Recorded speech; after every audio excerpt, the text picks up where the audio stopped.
I want to be. You know what I'm most worried about in our couple interactions? Yeah. I feel like you're coming up with arbitrary things. Why not 700? Why not at least 9,000? Yeah. Why is it at 500? Can it be 150? Yeah. What does that all mean? Do you understand? Yeah. Like, I don't.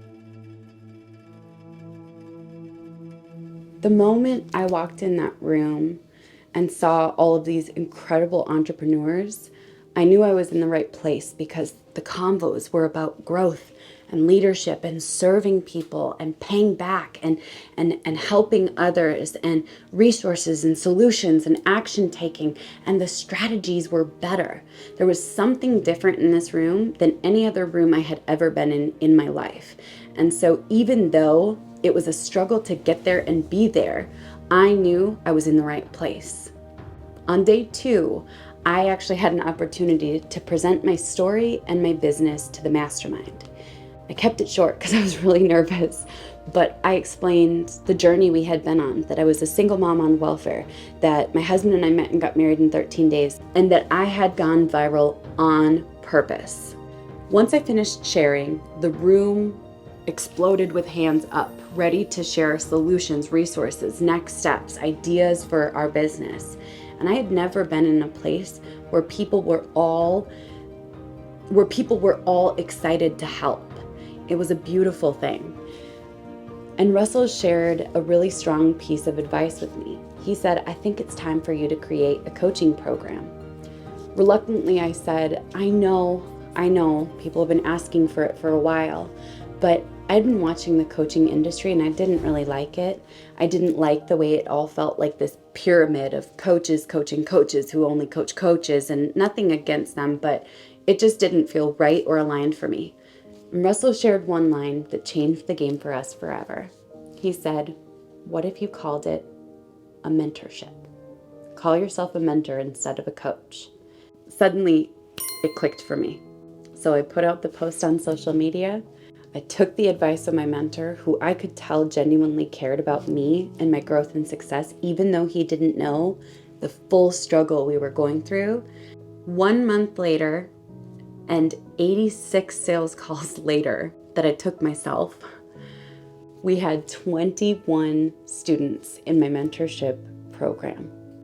One of the things I didn't know about entrepreneurship, especially with the way it's marketed to us, is that it's going to be easy and fun and fast-paced and there's growth and revenue.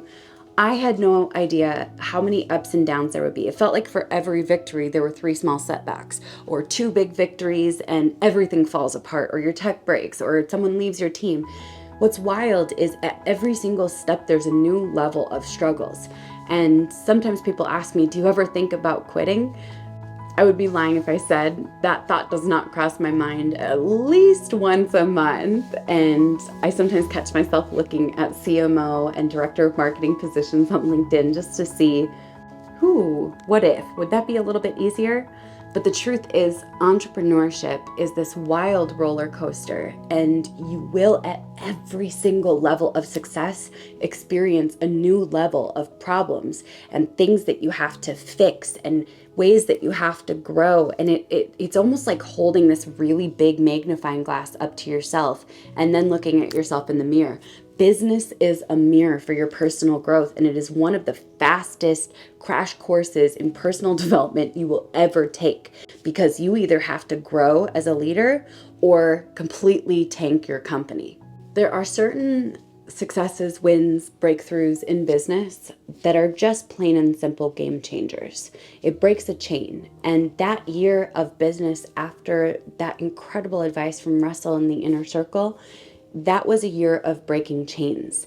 And one of the beautiful things that I identified was the ability to actually pay it forward and give back. We hired more team members. We supported 9 single moms at Christmas with food and gifts. The next Christmas, we were able to sponsor 81 single mothers for Christmas. We wrote needle-moving checks to charities, nonprofits, and people that we believed in who deserved a helping hand. We provided jobs, we served, we volunteered. It was a beautiful experience. We even added a business partner, and we were excited and set up to absolutely crush it and continue to grow together.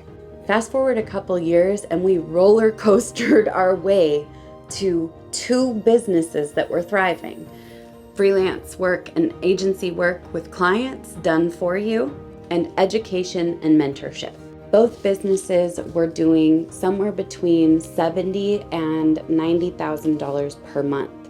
This was a huge difference from the girl who couldn't afford $3 to get home from school.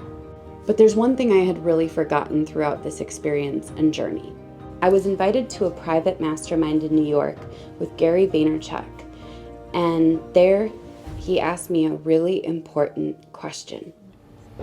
What's your goal in like black and white? What do you think your goal is? Oh man, I thought about it a lot. It's so easy to go back to revenue, if that makes sense. I mean, sure, of course. Everybody thinks that. Revenue's a proxy, of course. So? I want to be able to hire, honestly, at least 500 people. Why that number? Well, at least 500. But why? You know what I'm most worried about in our couple interactions? Yeah. I feel like you're coming up with arbitrary things. Why not 700? Why not at least 9,000? Yeah. Why is it a 500? Can it be 150? Yeah. What does that all mean? Do you understand? Yeah. Like, I don't think that's the right way to think about it. From my perspective, I could be wrong, but like I think it has no actual grounding. I wanted to buy a sports franchise when I was little, and the romantic part, I learned English and I get it, it's cute, I like it, but it was because I wanted to make such a big goal so that I could keep playing forever. Getting to 500 employees is gonna be done real quick if you're good enough. Then what? It's an arbitrary number, Rach. Pay very close attention to my goal. My goal is so ridiculous. When you start trying to rush to 500, you start over hiring when you don't need it, because it means like you're getting closer to 500. But having 113 or 157 means no real difference.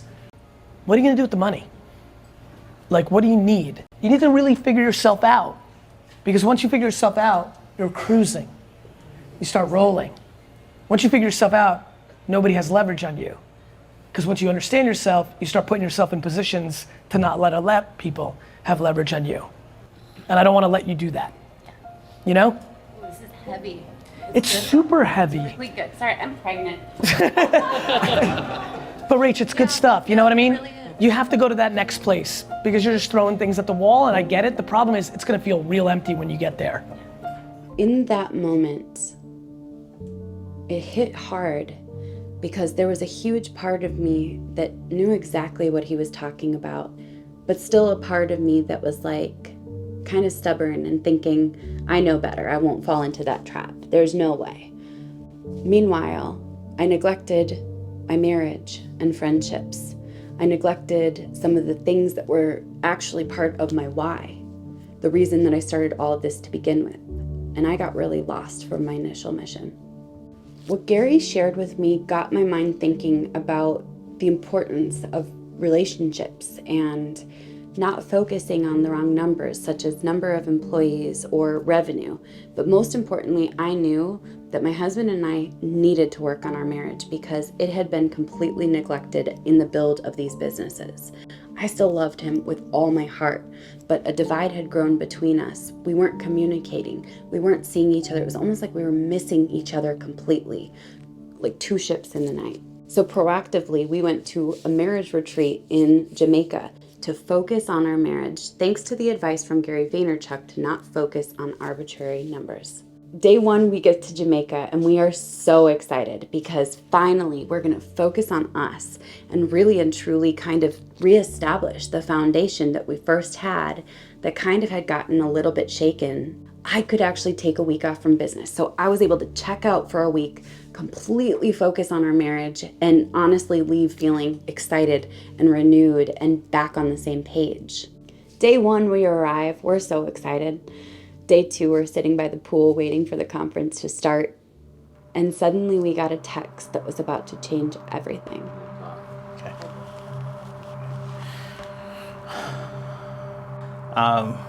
We get a text from our business partner,